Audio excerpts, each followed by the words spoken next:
Today we will be doing a special core analysis report from well 1/96 from Statoil A/S. My name is Javis Singh and I conducted calculation using Corey's method. And my name is Gabriel, and I conducted calculation by Brooks-Corey method. And my name is Tan Junyan, and I conducted calculation by Purcell approach. Hi sir, my name is Avinish and I researched on what capillary pressure is and how it measured. Hi sir, my name is Adrian and I researched on what relative permeability is and how it is measured. So the sample we're taking is at the number 251.1, and it is in the depth of 3,530.63 meter. Okay, so I'm going to talk about what is capillary pressure and how can we measure. Capillary pressure defined as the difference between the pressure of non-wetting phase and the wetting phase across the interface of two immiscible fluid. There are three main capillary pressure methods learned during the reservoir rock properties course, which are respectively porous plate technique, mercury injection capillary pressures, and the lastly is centrifuge method. To choose the most appropriate method, the following the factors can be taken into account is time taken for the experiment, accuracy of the method, and then effects on the core sample. Measurement by centrifuge. The first point is the porous sample is first saturated with a wetting fluid and then placed in centrifuge, surrounded by a non-wetting phase. As it spins, then applies a strong radial force that it will redistribute the fluid within sample. Secondly, the facility provides the means to determine capillary pressure saturation relationships through measurement of fluid expelled from the sample at various centrifugal speeds. The volume of the expelled fluid collected and measured with time provides data useful in calculating capillary pressure curves, according to Leverett. Lastly, these curves are significant in estimating the equilibrium between the capillary and centrifugal forces acting on the fluid, according to Hustler and Brunner. Gradually increasing the centrifuge speed, which will then be converted to pressure.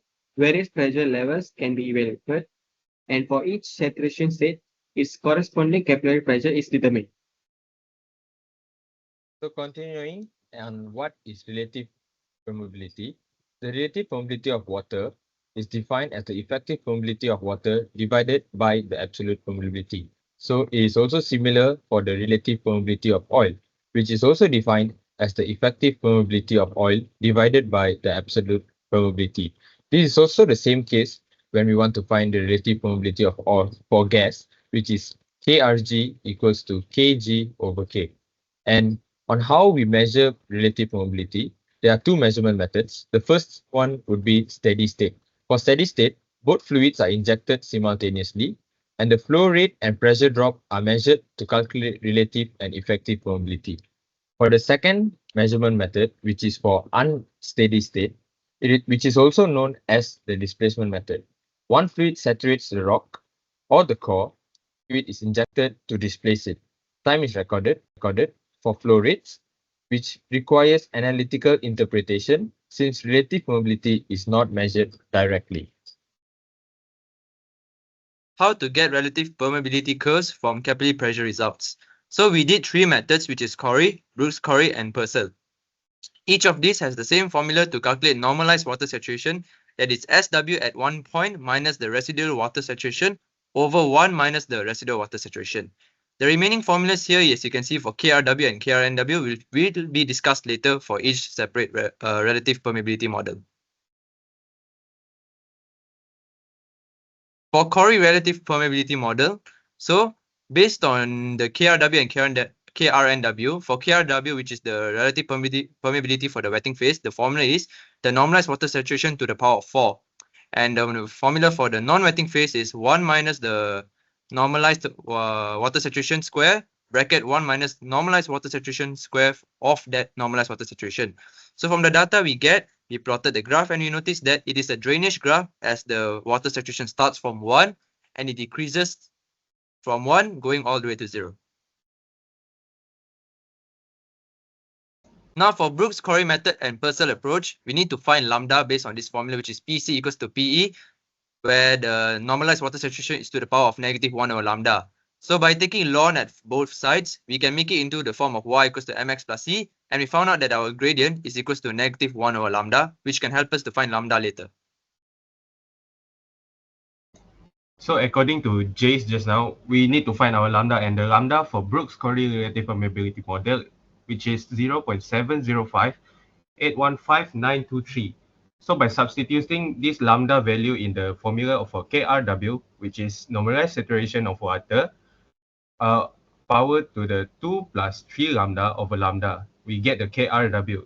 And after that, we need to find the KRNW, which is the non-wetting phase. We need to sub inside, which is in bracket 1 minus normalized saturation of water square, and in bracket 1 minus normalized saturation of water power 2 plus lambda over lambda. As you can see from the graph, it is similar to the Corey's method. So using the gradient just now, we find our lambda is 0.705155923, and using that lambda, we can substitute inside to find our KRW, which is our wetting phase. Our formula is our normalized water saturation power of 2 plus lambda over lambda. We get our KRW. And then for our KRG is equal, which is our non-wetting, is equals to 1 minus our KRW. As you can see, our curve is different from the other curves just now.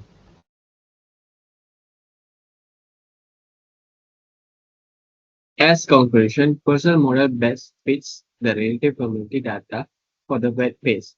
Regardless of fluid system, gas liquid or liquid liquid, and saturation is 3, drainage may be efficient. However, it does not fit well for the non-wetting phase. The capillary pressure function can be derived from relative permeability data. The Corey relative permeability model and the Brooks-Corey relative permeability model have a similar shape, as the formulas used suggest that KRW plus KNRW is not equal to 1. And lastly, the Purcell relative permeability model has a much different shape compared to other two models, as KRW and plus with KNRW is equals to 1. Lastly, for the references, these are the references used which helped us in our report. Thank you very much.